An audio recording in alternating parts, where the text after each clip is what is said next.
Hello everyone, स्वागत है आपका आपके यूट्यूब चैनल एम रेलवे में। तो देखिए, जूनियर कोर्ट असिस्टेंट के लिए जो वैकेंसी आ रखी है 2022 में 210 वैकेंसी है। बहुत बढ़िया वैकेंसी है, इसको जाने मत दीजिए हाथ से। तो आज जो है उसका क्लास नंबर 1 होगा, जिसमें हम supreme court of India related जितने भी इंपॉर्टेंट फैक्ट्स वगैरह है वो सारे डिस्कस करना शुरू करेंगे। आज क्लास नंबर 1 है। तो ये जो सीरीज़ मैंने स्टार्ट की है उसमें हम कौन से टॉपिक्स डिस्कस करेंगे जिससे आप लोगों को फ़ायदा होगा, जिससे आपके एग्ज़ाम में क्वेश्चंस बनेंगे। ठीक है, तो देखो, चैनल को सब्सक्राइब कर लेना। मैं पहले ही बता देती हूँ, क्योंकि अच्छे अच्छे टॉपिक्स आप लोगों को सीखने को मिलेंगे और आपका जो है एग्जाम में शॉर्ट सिलेक्शन होगा, ये गारंटी मेरी तरफ से। ठीक है, सबसे पहले तो हम डिस्कस करेंगे सुप्रीम कोर्ट ऑफ इंडिया के बारे में। इसकी हिस्ट्री जानेंगे, इसके इंपॉर्टेंट फैक्ट्स क्या है वो जानेंगे। ठीक है, इंपॉर्टेंट जितने भी फैक्ट्स वगैरह है, इंपॉर्टेंट इन्फॉर्मेशन है वो जानेंगे। इसके लिए देखो बच्चों, मुझे कम से कम 4 क्लासेस लग जाएंगी, क्योंकि डेटा बहुत ज़्यादा है। तो 4 क्लासेस में पूरा सुप्रीम कोर्ट से रिलेटेड डेटा हम लोग डिस्कस कर लेंगे। आज की क्लास में मैं सिर्फ सुप्रीम कोर्ट की बिल्डिंग के बारे में डिस्कस करूंगी, जो कि बहुत ही ज़्यादा इंपॉर्टेंट है, उससे क्वेश्चन बनना लाजमी है। देन हम पढ़ेंगे, इसके बाद जो चैप्टर शुरू होगा हमारा, शुरू होगा चीफ जस्टिस ऑफ इंडिया से रिलेटेड। ठीक है, चीफ जस्टिस ऑफ इंडिया के बारे में हम पढ़ेंगे। चीफ जस्टिस ऑफ इंडिया से रिलेटेड जितना भी इम्पोर्टेंट जो भी इंफॉर्मेशन है वो पढ़ेंगे। देन हम पढ़ेंगे यहाँ पे अटॉर्नी जनरल ऑफ इंडिया के बारे में। ठीक है, अटॉर्नी जनरल ऑफ इंडिया के बारे में पढ़ेंगे।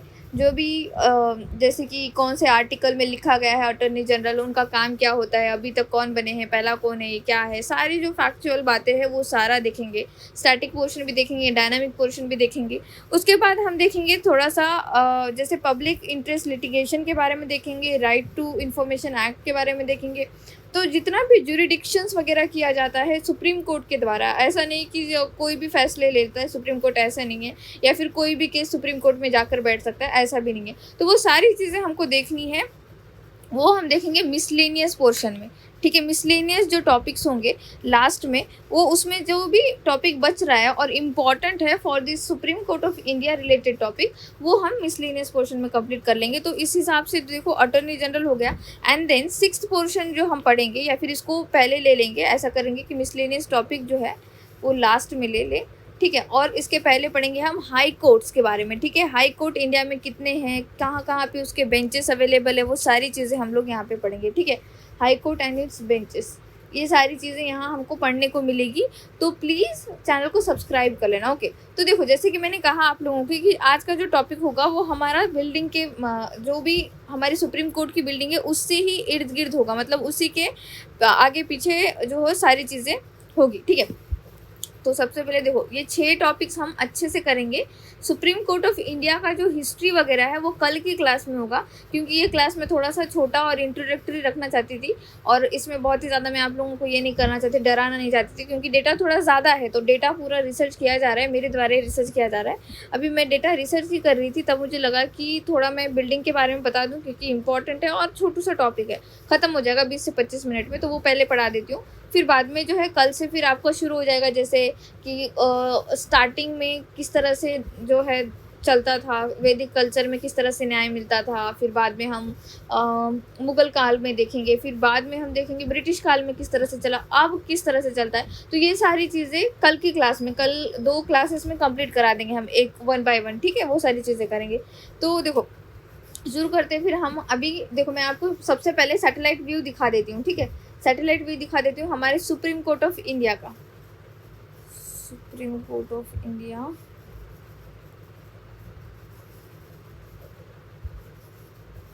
ओके, देखो सुप्रीम कोर्ट ऑफ इंडिया आपको यहाँ नजर आ रहा है, वेट, ठीक है, ये दिख रहा है आपको, आपका सुप्रीम कोर्ट ऑफ इंडिया, ये नजर आ रहा है यहाँ पे। मथुरा रोड, तिलक मार्ग, भगवान दास रोड, ये सारे रोड्स दिखाई दे रहे हैं। इसी का एक्सटेंशन ये साइड में है। ये सारी चीज़ें मैंने ये सैटेलाइट व्यू आपको दिखाना ज़रूरी समझा। ठीक है, ये सैटेलाइट व्यू है, अच्छे से इसको देख लो। ये है आपका सुप्रीम कोर्ट ऑफ इंडिया। ठीक है, ये है आपका सुप्रीम कोर्ट ऑफ इंडिया। तो अब हम शुरू करते हैं इसकी कहानी। ठीक है, इसकी बिल्डिंग की कहानी शुरू करते हैं। तो देखो, जैसे कि सुप्रीम कोर्ट ऑफ इंडिया में उसका इमेज यहाँ पे ऐड कर देती हूँ, तो आपको थोड़ा आसानी जाएगी। ठीक है, ये है हमारा supreme court of India. Supreme court of India जो है, सबसे पहले ऐसा नहीं था कि सुप्रीम कोर्ट ऑफ इंडिया बना, रातों रात सुप्रीम कोर्ट ऑफ इंडिया बना, ऐसे तो नहीं है। देखो, ब्रिटिश काल में एक्ट आते थे, उसमें एक एक्ट था रेगुलेटिंग एक्ट 1773। ठीक है, रेगुलेटिंग एक्ट 1773, उसके हिसाब से इस्टेब्लिश करना था सुप्रीम कोर्ट एट कलकत्ता। ठीक है, उसके हिसाब से जो एक्ट आया था, जो कल की क्लास में भी पढ़ेंगे हम, जब वो एक्ट आया था तो सबसे पहला जो सुप्रीम कोर्ट बिछाया गया था या सुप्रीम कोर्ट बिठाया गया था, वो बिठाया गया था कलकत्ता में। तो कलकत्ता में जब ये बिठाया गया, इसके बाद क्या किया गया कि काम बहुत ज़्यादा होने लगा, कलकत्ता में बहुत ज़्यादा कंप्लेंट्स आने लगे। तो इन्होंने क्या सोचा कि भाई कलकत्ता के कोर्ट को इतना काम नहीं होगा, मतलब जो जितने वहाँ पे लोग वगैरह थे उन लोगों को इतना काम नहीं होगा, तो फिर उन्होंने क्या सोचा कि और 2 बेंचेस बिठा देते। इसके दूसरे बेंचेस बिठाए गए बॉम्बे एंड मद्रास में। ठीक है, बॉम्बे एंड मद्रास में। फिर बाद में 1861 का एक एक्ट आता है, सारा कुछ कल पढ़ेंगे, डोंट वरी, ओके। अभी जस्ट मैं ओवरव्यू रख रही हूँ। 1861 का एक एक्ट आता है जिसमें ब्रिटिश पार्लियामेंट एक्ट पास किया जाता है। इसे कहते हैं ब्रिटिश पार्लियामेंट एक्ट। क्या कहते हैं इसको? British parliament act. इसमें क्या होता है एक्चुअली, इंडिया में जितने भी सुप्रीम कोर्ट है उसको अबोलिश कर देते हैं। जो 1773 के एक्ट के हिसाब से बने थे ना 3 सुप्रीम कोर्ट, कलकत्ता, बॉम्बे और मद्रास को, उसको अबोलिश करके उनको हाई कोर्ट में तब्दील कर देते। क्या करते बच्चों? उनको हाई कोर्ट में तब्दील कर देते। सदर कोर्ट भी होते हैं, वो भी उनको तब्दील कर दिया जाता है हाई कोर्ट में। 1861 6 अगस्त 1861 में ब्रिटिश पार्लियामेंट ये जो है एक्ट पास करती है। ये जब एक्ट पास होता है तो ये सुप्रीम कोर्ट खत्म हो जाता है, सुप्रीम कोर्ट खत्म हो जाता है और फिर शुरू हो जाता है आपका हाई कोर्ट शुरू हो जाता है। फिर एक्ट आता है, दूसरा एक्ट आता है 2 अगस्त 1935 का एक्ट आता है। ठीक है, 2 अगस्त 1935 का एक्ट आता है गवर्नमेंट ऑफ इंडिया एक्ट के नाम से। गवर्नमेंट ऑफ इंडिया एक्ट के नाम से ये गवर्नमेंट नहीं लेके आ रही है, हमारी गवर्नमेंट नहीं लेके आ रही है, ये लेकर आ रही है जो ब्रिटिश गवर्नमेंट है वही लेकर आ रही है। वो बोलती है कि यहाँ पे हम लोग बनाएंगे एक फेडरल कोर्ट। क्या बनाएंगे? एक फेडरल कोर्ट। यही है एक्चुअल में हमारा कोर्ट। फेडरल कोर्ट जो है ये बना था 1937 के आसपास। ठीक है, 1937 के आसपास 6 अगस्त, यहाँ पे लिख लेती हूँ मैं, ओके। अच्छा, क्लास स्टार्ट करने से पहले ये अनाउंसमेंट करना था।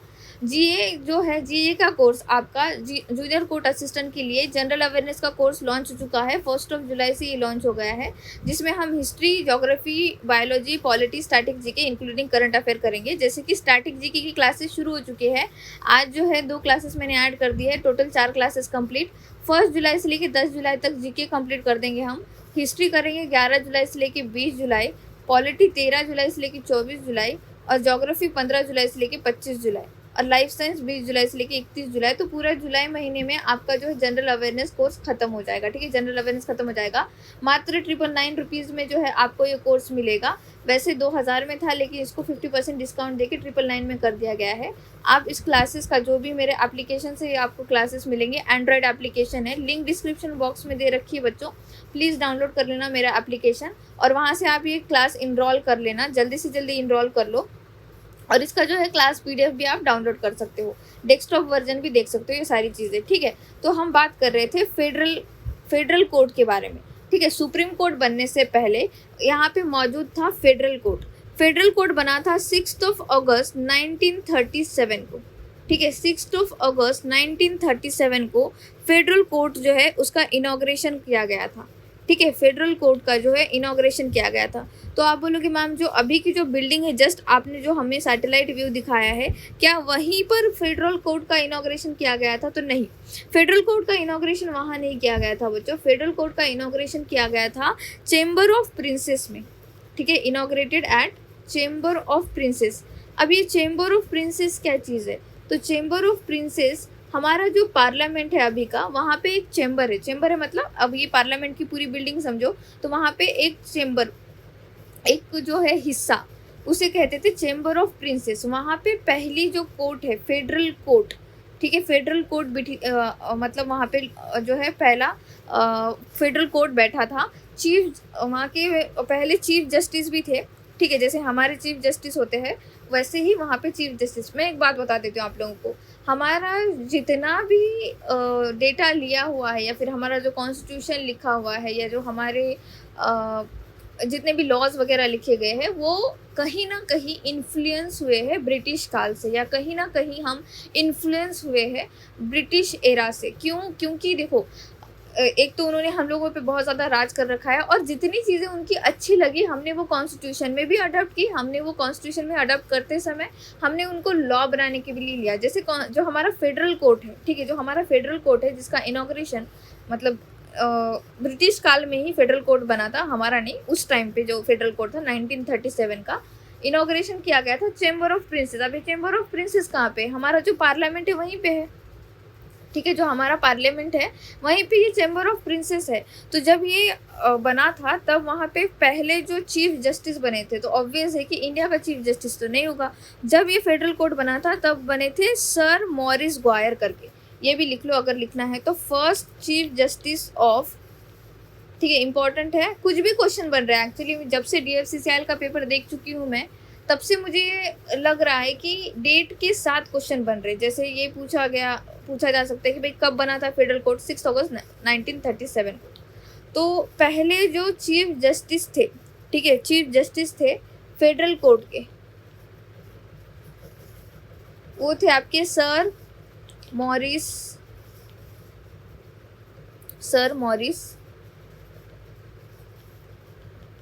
ग्वायर, अजीब सा नाम है, सर मॉरिस ग्वायर, ठीक है, ये चीफ जस्टिस बने। तो चेंबर ऑफ प्रिंसेस एक बिल्डिंग में एक ऐसे समझो जैसे कमरा है, बड़ा सा कमरा है, ठीक है, बड़ा सा कमरा है, वहाँ पे पहली फेडरल कोर्ट बनी और यहाँ पे बैठी भी पार्लियामेंट में। तो मैम जो हमारा सुप्रीम कोर्ट ऑफ इंडिया है उसके लिए नई बिल्डिंग बनानी पड़ी होगी, जी हाँ, नई बिल्डिंग बनानी पड़ी। लेकिन जब तक हमारा ये देखो कब तक था ये फेडरल कोर्ट, मैं बताऊँ, ये चेंबर ऑफ प्रिंसेस में हम कब तक बैठे? 1950 तक बैठे, मतलब 1937 में ये शुरू हुआ, वहाँ से लेके 12 सालों तक चला और 1950 तक, जब तक हमारा खुद का सुप्रीम कोर्ट ऑफ इंडिया का जो फाउंडेशन रखा गया, ठीक है, हमारी सुप्रीम कोर्ट ऑफ इंडिया जो बनी है वो बनी है 26 जैन 1950 को, मतलब इसकी बात रखी गई कि 26 जैन को बात करी गई कि सुप्रीम कोर्ट ऑफ इंडिया होनी चाहिए, और इसका फाउंडेशन रखा गया इसके तुरंत 2 दिन बाद 20th जैन 1950 को, ठीक है, 20th जैन 1950 को हमारी real supreme court of India बनी, ठीक है। The supreme court of India was born on 20th Jain 1950। The supreme court of India born, ठीक है, India was born on 20th Jain 1950। ये डेट बहुत ज़्यादा इंपॉर्टेंट है बच्चों, ये ध्यान रखना है आप लोगों को, ठीक है, ये डेट बहुत ज़्यादा इंपॉर्टेंट है। तो जिस दिन ये बनी उस दिन इसको बैठने के लिए कहाँ बैठेंगे? तो इनको बिठाया गया था चेंबर ऑफ प्रिंसेस में, यहाँ पे पार्लियामेंट की जो ये बिल्डिंग है, हमारी जो पार्लियामेंट की जो बिल्डिंग है उसमें एक चेंबर है जिसे कहते हैं चेंबर ऑफ प्रिंसेस, वहीं पर बिठाया गया। और हमारे पहले चीफ जस्टिस ऑफ इंडिया बने थे, chief justice of India Harilal J Kanhaiya ji, ठीक है, चेंबर ऑफ प्रिंसेस में ही, ठीक है, chief justice, first chief justice of India Harilal J Kanhaiya ji, ठीक है, ये ध्यान रखना, इनका नाम बहुत ही ज़्यादा इंपॉर्टेंट है। चीफ जस्टिस वाला जो टॉपिक पढ़ाया जाएगा वहाँ पे भी मैं जो है डिस्कस करूँगी, लेकिन अभी के लिए ध्यान रखो कि पहले चीफ जस्टिस ऑफ इंडिया कौन बने, तो वो बने हरिलाल जे कन्हैया जी, ठीक है। और जो हमारी बिल्डिंग बनाई गई, जो अब हम देखते हैं कि हमारी सुप्रीम कोर्ट की जो बिल्डिंग, मैंने जस्ट आपको जो सैटेलाइट व्यू दिखाया, जो ये बिल्डिंग है सुप्रीम कोर्ट ऑफ इंडिया की, ये जो पहली हमारी बिल्डिंग बनाई गई थी, इसका फाउंडेशन स्टोन रखा गया था हमारे पहले प्रेसिडेंट, हमारे पहले राष्ट्रपति डॉक्टर राजेंद्र प्रसाद के द्वारा 4 अगस्त 1958 को इनॉग्रेट किया गया था, ठीक है, 4 अगस्त 1958 को inaugurated bye new building was inaugurated, ऐसे लिखना, new building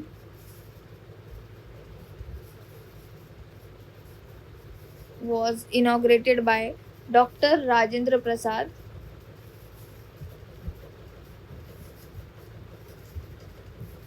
our first president,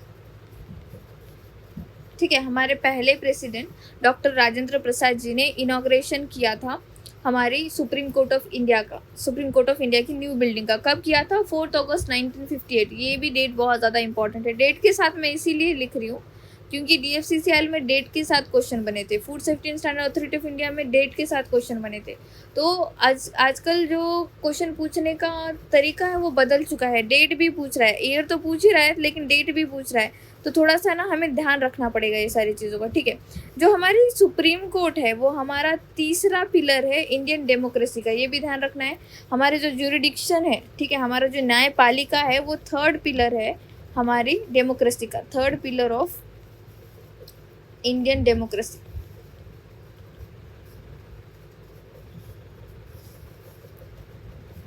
ठीक है, इंडियन डेमोक्रेसी। अब हम बिल्डिंग के बारे में बात करते हैं कि ये बिल्डिंग एक्चुअल में किसने बनाई या फिर एक्चुअल में किसने डिज़ाइन वगैरह की, क्यों इसका डिज़ाइन वैसे ही रखना सही समझा गया, ये सारी चीज़ें। तो देखो, सुप्रीम कोर्ट ऑफ इंडिया जो है इसका जो मेन ब्लॉक है, ठीक है, फिर से इमेज लेती हूँ, वेट, ओके, ये देखो हमारा जो सुप्रीम कोर्ट ऑफ इंडिया है, ठीक है, सुप्रीम कोर्ट ऑफ इंडिया जो है इसका जो देखो बच्चों मेन ब्लॉक जो है, मेन ब्लॉक जो मेन बिल्डिंग है वो ट्रायंगुलर प्लॉट में है। ट्रायंगुलर प्लॉट में मतलब ऐसे, ठीक है।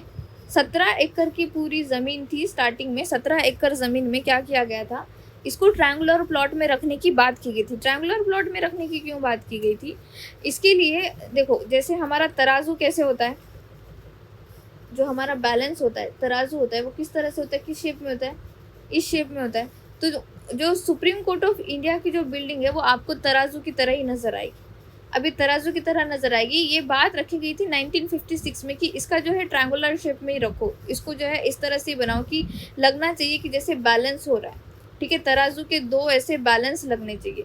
इसको ट्रायंगुलर शेप में रखा गया था सुप्रीम कोर्ट ऑफ इंडिया की बिल्डिंग को।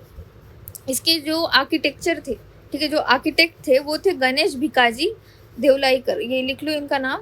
मेन जो इनके आर्किटेक्चर थे, चीफ आर्किटेक्ट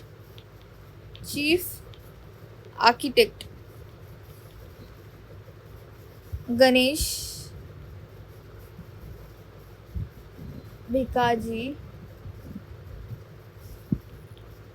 देवलालीकर, ठीक है, देवलालीकर। बहुत ही एक्स्ट्राऑर्डिनरी काम किया है इन्होंने। सुप्रीम कोर्ट ऑफ इंडिया की बिल्डिंग बहुत ही बढ़िया है। अगर आप दिल्ली से बिलोंग करते हो तो 100% वहाँ पे एक बार जाके आना। और ये भी ध्यान रखो, गणेश भिकाजी देवलाईकर ये पहले इंडियन थे जिन्होंने CPWD को हेड किया था, ये भी इम्पोर्टेंट है। First Indian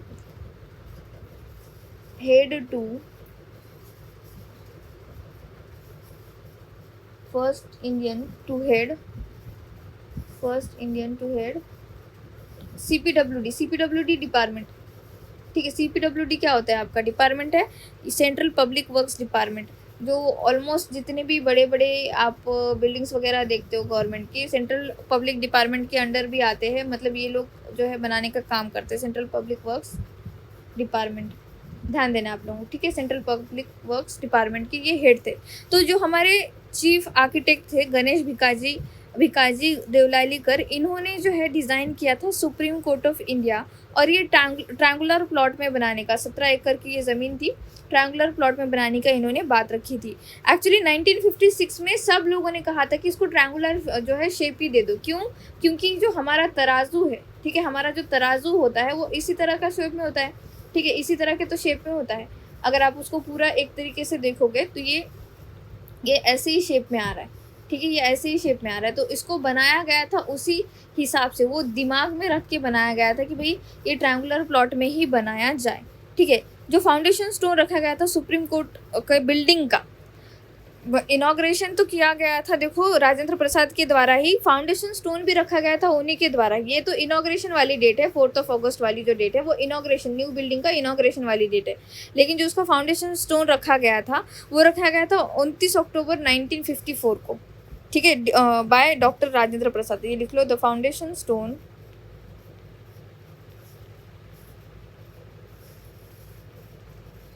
supreme court of India building was laid by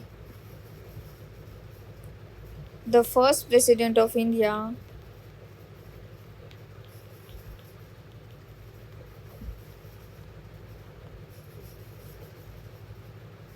Dr. Rajendra Prasad,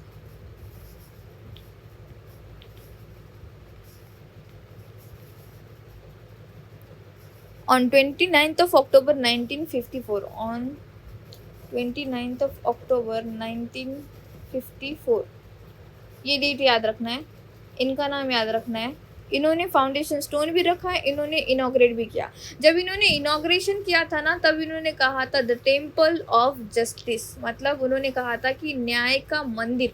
ठीक है, जब इन्होंने इनॉग्रेट किया था उस दिन उन्होंने कहा था कि द टेम्पल ऑफ जस्टिस। जो हमारा सुप्रीम कोर्ट ऑफ इंडिया है, इस तरह से ट्रायंगुलर शेप में बना गया है। ठीक है, इसको समझो, जैसे अभी इमेज रख लेते हैं, यहाँ पे इसका जो है ये वाला इमेज रखते हैं।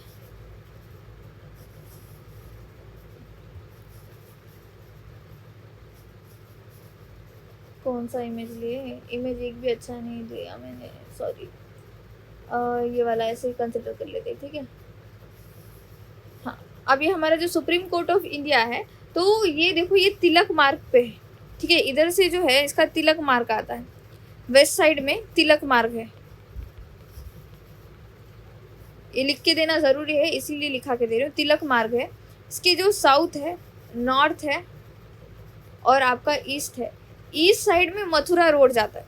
ठीक है, ईस्ट साइड में जाता है इसका मथुरा रोड। आपका जो नॉर्थ साइड है इसमें है तिलक ब्रिज। ठीक है, नॉर्थ साइड में इसके आता है तिलक ब्रिज, और इसके साउथ साइड में आता है भगवान दास रोड। ठीक है, इसके साउथ साइड में आता है भगवान दास रोड। ये हमने अभी जस्ट देखा है भगवान दास रोड। अगर सैटेलाइट व्यू फिर से देखना है तो late me just show you. ये देखो, ये भगवान दास रोड। ठीक है, इधर से आता है तिलक मार्ग, ये ऊपर आ रहा है आपका तिलक ब्रिज, और इधर आ रहा है आपका मथुरा रोड। अब ये सारी चीज़ें बताने की इसलिए ज़रूरत आन पड़ी क्योंकि जब बिल्डिंग बनी थी बच्चों, ठीक है, जब बिल्डिंग बनी थी तो ऐसा नहीं था कि पूरी की पूरी बिल्डिंग ही बन के रेडी थी जिस तरह से अभी हमको नज़र आता है उस तरह से नहीं। जब बिल्डिंग बनी थी तब उसका थोड़ा सा ही हिस्सा बना हुआ था, ज़्यादा हिस्सा नहीं बना था। जैसे ये इतना ही हिस्सा था। पहले देखो, मैं आपको क्रॉप करके दिखाती हूँ। पहले सिर्फ इतना ही हिस्सा था। ठीक है, पहले सिर्फ इतना ही हिस्सा बना था, और ये जो है ये आपके बैलेंस को बता रहा है, तराजू के बारे में बता रहा है। जैसे ये देखो आपका, ये देखो, जैसे ये सेंटर का बीम है और ये इसके दो बीम है और ये आपका जो है तराजू। ठीक है, ये इस तरह से बता रहा है। तो स्टार्टिंग में इतना ही बना था। ये दिख रहा है आपको, ट्रायंगुलर शेप में नज़र आ रहा है। Late me just change the colour. ये आपको ट्रायंगुलर शेप में नज़र आ रहा है कि जी हाँ, नज़र आ रहा है। तो 17 एकड़ के एरिया में इसको बनाया गया था। डॉक्टर राजेंद्र प्रसाद जी ने 4 अगस्त 1958 को जब इसकी ओपनिंग की तब इन्होंने कहा था टेम्पल ऑफ जस्टिस। ये भी लिख लो, इन्होंने क्या कहा था? Temple of justice. आपको क्वेश्चन आ सकता है कि सुप्रीम कोर्ट ऑफ इंडिया को टेम्पल ऑफ जस्टिस किसने कहा था? कहा गया था हमारे पहले प्रेसिडेंट डॉक्टर राजेंद्र प्रसाद जी के द्वारा। ठीक है, टेम्पल ऑफ जस्टिस इनके द्वारा कहा गया था। इन्होंने क्या कहा था कि देखो, ये जो है इस तरह से कि जो सेंट्रल की बीम है, ये जो सेंटर में बीम आ रही है, ठीक है, ये क्या है? ये सेंटर बीम है। ठीक है, तो जैसे तराजू है, तराजू का ये वाला हिस्सा सेंटर का हिस्सा, और फिर ये ऐसे, और यहाँ पे आ रहा है आपका तराजू। सेम ये तराजू की तरह शेप नहीं नज़र आ रहा है, ये इसके बीम है, फिर ये देखो ये ऐसे। ठीक है, तो सेंटर में देखो ये जो है स्केल, हैंगिंग स्केल की तरह इसको दिखाई दे रहा है, चीफ जस्टिस कोर्ट। ठीक है, और यहाँ पे जो है ये जो सेंटर है, यहाँ पे आता है चीफ जस्टिस कोर्ट। यहाँ पे जो हमारे CJIG बैठते हैं, ठीक है, चीफ जस्टिस कोर्ट होता है यहाँ पे। और फिर यहाँ जो है इस एरिया में ऑफिसेस है। ठीक है, इस एरिया में ऑफिसेस है, इस विंग में भी ऑफिसेस है। कोर्ट रूम है, 15 कोर्ट रूम है वैसे देखा जाए तो हमारी बिल्डिंग में 15 कोर्ट रूम्स है। ठीक है, यहाँ पे 15 कोर्ट रूम्स है। यहाँ पे अटॉर्नी जनरल ऑफ इंडिया का भी जो है ऑफिसेस वगैरह है। ये सारी चीज़ें तो 1 बाय 1 हम देखते हैं, लेकिन ये ध्यान रखना है कि ये तराजू की तरह दिख रहा है आपको। कैसे दिख रहा है? तराजू की तरह दिख रहा है। तो जब ये स्टार्टिंग में बना था तब इतना ही बना था बच्चों। ठीक है, स्टार्टिंग में जब बना इतना ही बना, तो फिर क्या हुआ कि जगह जो है बहुत ही कम हो रही थी। जगह जो है वहाँ पे काम वगैरह बहुत ज़्यादा चल रहा था, लोग बहुत आ रहे थे, केसेस बहुत ज़्यादा हो रहे थे। तो देखो, पहले जो है जजेस की संख्या भी कम थी और मामले भी कम आते थे। लेकिन फिर क्या हुआ कि मामले भी बहुत ज़्यादा आने लगे, मामले ज़्यादा आने लगे तो लोग ज़्यादा आने लगे, लोग ज़्यादा आने लगे तो भीड़ बढ़ने लगी। तो फिर अब क्या करें? नई बिल्डिंग तो बनानी पड़ेगी। तो फिर क्या हुआ कि एक्सटेंशन बनाए गए। एक्सटेंशन कुछ इस तरह से किया गया, जैसे ये पहली वाली बिल्डिंग है हमारी, ठीक है, तो इसके 2 एक्सटेंशन किए गए। ये वाला एक्सटेंशन देखो, ये जो दिख रहे हैं आपको एक्सटेंशन, ये और ये जो इसका राइट विंग लेफ्ट विंग है उसी को एक्सटेंड किया गया। ईस्ट एंड वेस्ट वाली जो विंग्स है उसी को पीछे ऐसे एक्सटेंड किया गया। इसको एक्सटेंड किया गया था आपका 1979 में, पहला एक्सटेंशन हुआ था आपका 1979 में, 2 ऐसे एक्सटेंशन किए गए। इसके बाद किया गया 1994 की बात आ रही है, ठीक है, 1994 की बात आ रही है, नहीं उसके पहले भी 1979 के बाद क्या हुआ था एक्चुअली, एक ना पूरा का पूरा गोल बनाया गया था, ठीक है। फिर और भी जगह बहुत कम जो है होने लगी, बहुत ही ज़्यादा जगह कम होने लगी, तो फिर क्या किया गया कि इसका और एक्सटेंशन लाया गया। देखो ये तो एक्सटेंशन कर दिया इन्होंने, ठीक है, ये तो एक्सटेंड कर दिया 1979 में कर दिया, लेकिन फिर भी जगह कम होने लगी। जगह कम होने लगी तो आप क्या करें, जगह जब कम होने लगी तो फिर से बिल्डिंग बनानी पड़ेगी ना। तो बिल्डिंग जब बनाई गई तो ये भी एक्सटेंशन लाया गया, ठीक है, ये भी एक्सटेंड करके बनाया गया। तो आप बोलोगे मैम फिर पीछे की ज़मीन, तो पीछे की ज़मीन ऑलरेडी इनके पास थी, इनको ख़रीदना नहीं पड़ा था या फिर किसी को हटाना नहीं पड़ा था, ये ऑलरेडी इनके पास थी, दैट्स वाई ये कर सके। लेकिन ना और एक बात, ये बहुत ही ज़्यादा इनको करना पड़ा था। ये 1994 में सेकेंड एक्सटेंशन किया गया था। देन इसके पीछे और ये देखो 1994 में ये एक्सटेंशन किया, ये भी कम गिरने लगी जगह, तो यहाँ पे फिर से एक्सटेंशन करके बिल्डिंग बनाई गई। Late me just show you that image 2, कहाँ गई वो इमेज, ये देखो यहाँ पे फिर से ये वाला एक्सटेंशन किया गया। ये एक्सटेंशन रिसेंट वाला है 4 नवंबर 2015 को एक्सटेंशन किया गया। तो जो बिल्डिंग है अभी जैसे दिखती है, पूरी की पूरी जो बिल्डिंग दिखती है हमें कुछ इस तरह से, हमारी पूरी बिल्डिंग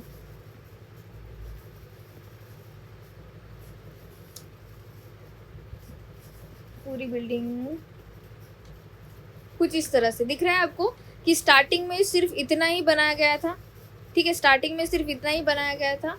फिर बाद में ये 2 एक्सटेंशन किए गए 1979 में, तो भी बस नहीं हो रहा था, तो फिर क्या किया गया, ये एक्सटेंशन किया गया, ठीक है, जगह जो है वो काफ़ी नहीं हो रही थी, तो फिर ये एक्सटेंड किया गया। और फिर और भी जगह ज़रूरी थी, तो यहाँ पे ये 2015 में एक्सटेंशन किया गया।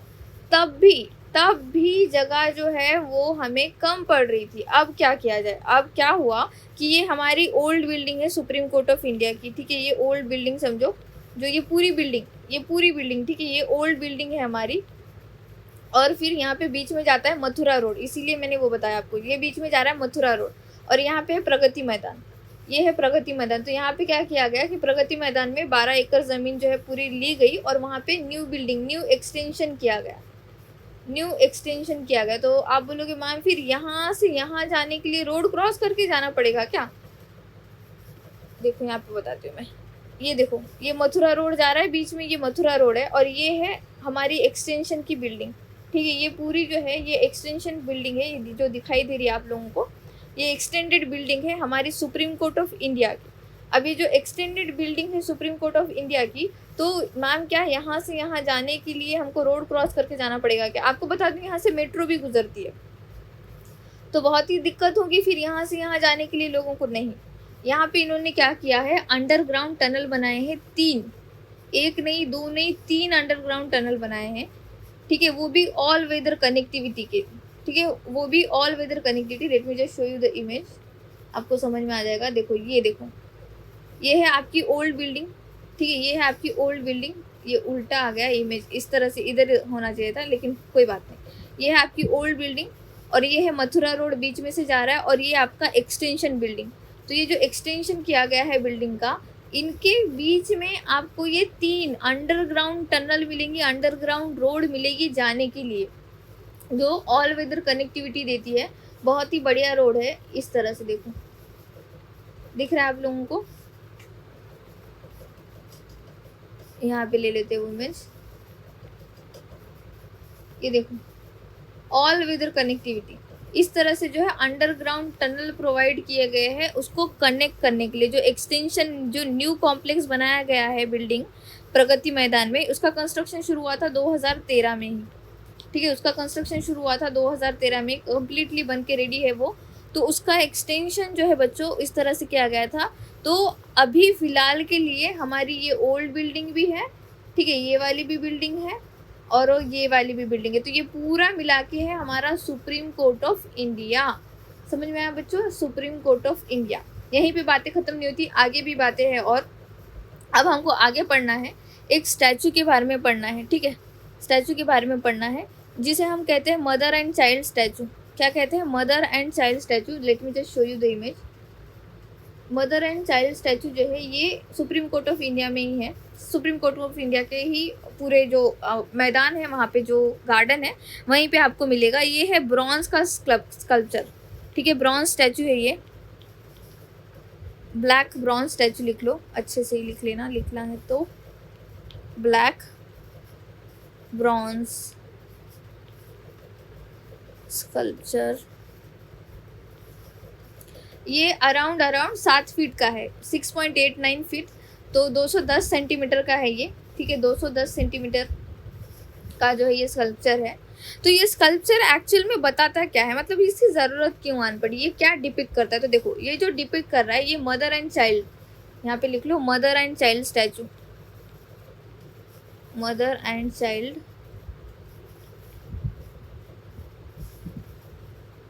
Mother and child, mother and child, जो मदर एंड चाइल्ड का स्टैचू है ये डिपिक्ट क्या कर रहा है? ये डिपिक्ट कर रहा है जो मदर है, ये है मदर इंडिया, ठीक है? हमारी भारत माता।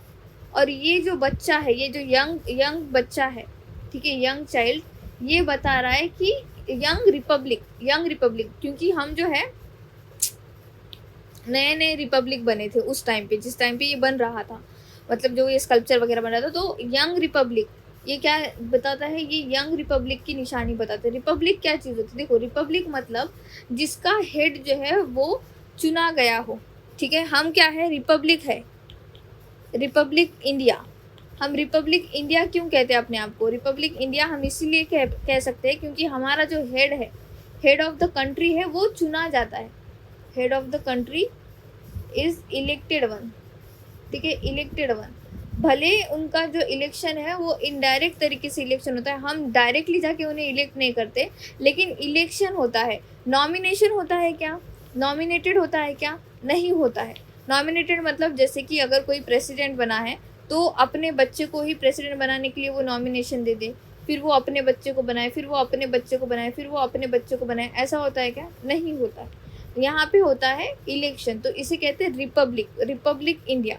तो जो छोटा बच्चा है वो बता रहा है रिपब्लिक इंडिया की पिक्चर। क्या बता रहा है? कि ये young child is showing Republic India, और इसके हाथ में ये किताब है जो कि ओपन बुक है। कैसी है? ओपन बुक है। ओपन बुक में आपको यहाँ पे नज़र आ रहा होगा ऐसे 2 तराजू की तरह। क्या नज़र आ रहा है? ये 2 तराजू की तरह जो नज़र आ रहा है आपको यहाँ पे, ये नज़र आ रहा है 2 तराजू।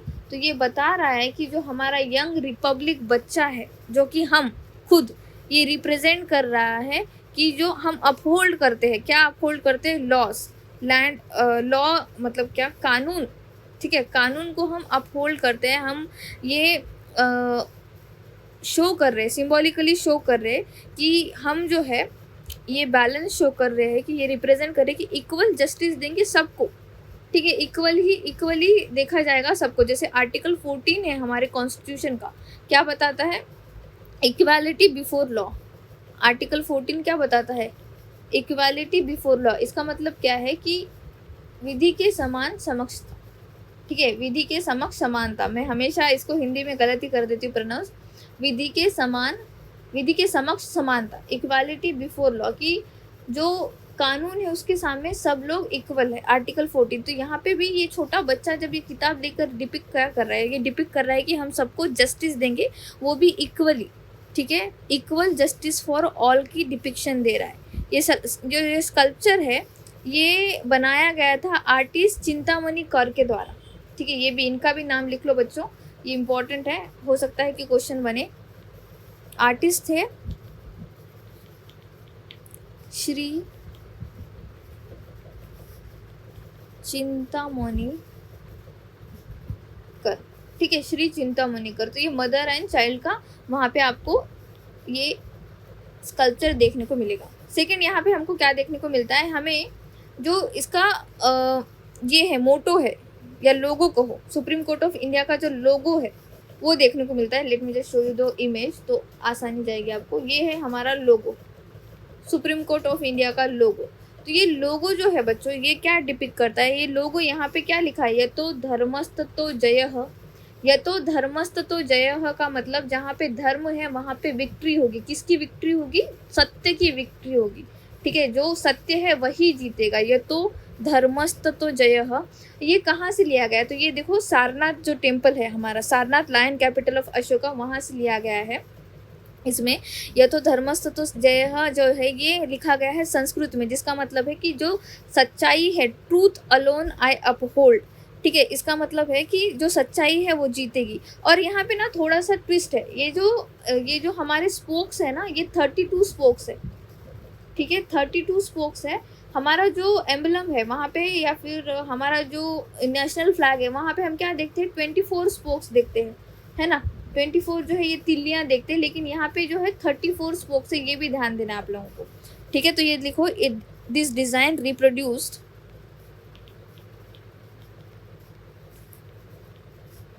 reproduced from the will that appears on the abacus, excuse me, I'm sorry, abacus of the Sarnath lion capital of Ashoka.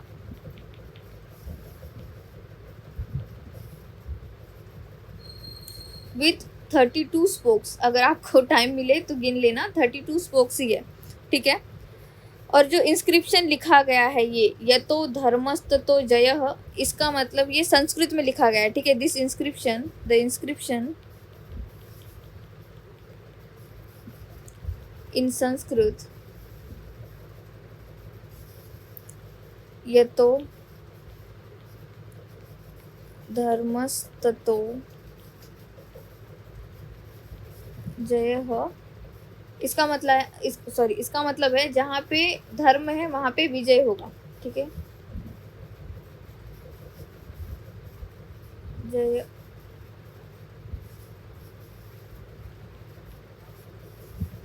जयः। ठीक है, मीन्स ट्रूथ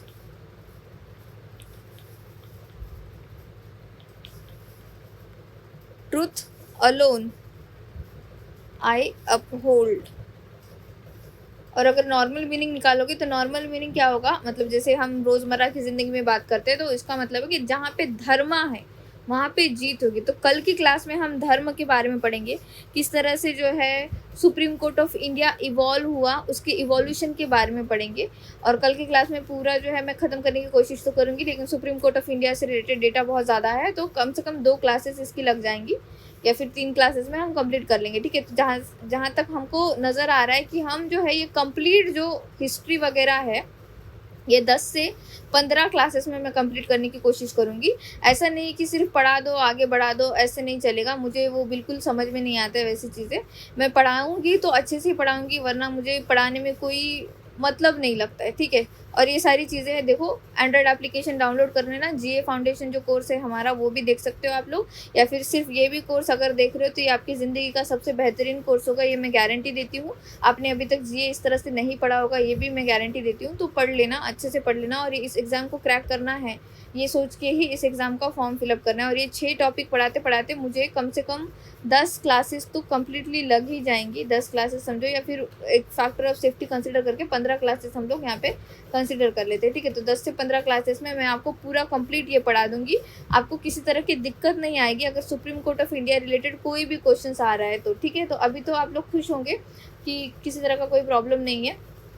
चैनल को सब्सक्राइब कर लेना, और अगर मेरा टेलीग्राम ग्रुप ज्वाइन नहीं किया तो ज्वाइन कर लेना। ओके बच्चों, thank you so much for watching.